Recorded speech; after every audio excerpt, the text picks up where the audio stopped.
Hi guys, I'm Pete from Don't Tell the Wife, and this time I'm looking at the Raven R226. Inside the box they do provide you with a Raven patch, some standard paperwork which includes your exploded diagram of the pistol with all your part numbers, and of course they also provide you with a spare loading nozzle and a set of spare O-rings for your magazine and also the pistol. Now the Raven R226 is made entirely out of metal. The only exception of course are the polymer pistol grip covers, and because it's Raven not only does it come in thousands of different colours, reds, greens, blues, blacks, you can also choose to have this as a non-railed pistol if you want to. And to go even further, you've got that option there to buy it with or without the BDU units as well. If you do go for one with a BDU unit, they are incredibly easy to use.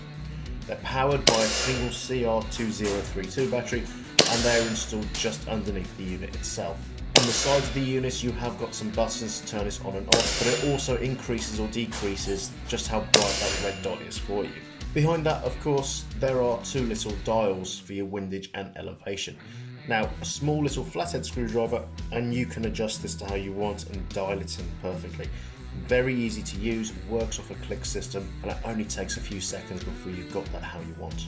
If your battery does run out, don't worry, because they have actually raised the fibre optic iron sights on this as well. So you can still use your iron sights with the BDU units installed. There's no problems there, and because they're fibre optics, they're a lot easier to pick up than your standard painted on white ones. Underneath the BDU unit they have put a lot of texturing in the back, and this is perfect for if you want to grab that slide and cock it. Very easy to do, so no problems there at all. You don't find your fingers slipping at all like you do on some pistols. Underneath that, on the left hand side, are the main controls. Right at the top of course you've got your slide release when it's locked back, and next to that is a fully working decocker. Now if you're like me, you might spend more time actually playing with the decocker than shooting the pistol.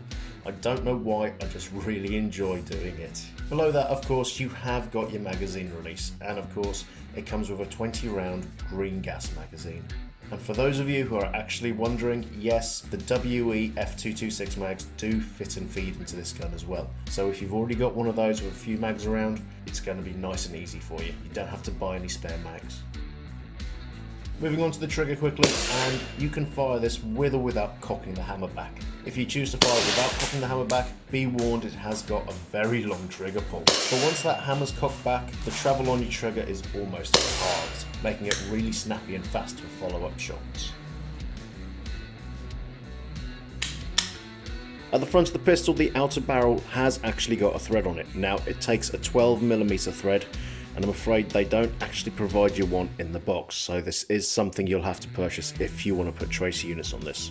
Internally, the gun does come with a brass 6.03 inner barrel attached to a standard hop unit with a rotary wheel to adjust it.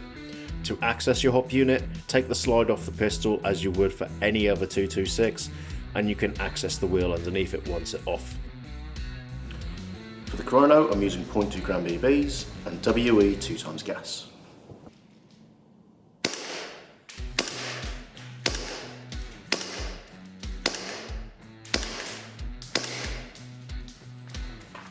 Right, so that's the Crono. I think what I'm going to do is gas efficiency. It's a cold morning, there's a little bit of frost on my car, I was reading about 3-4 degrees, so we all know green gas hates the cold. If it doesn't mag, I'll be impressed.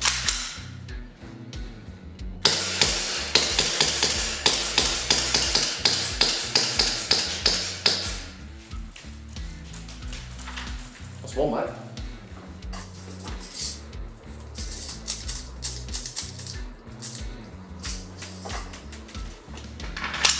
Mag number 2.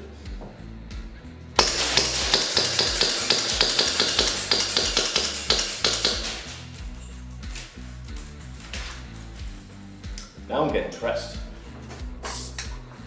The mag does feel really cold. So let's see how much more we get to it.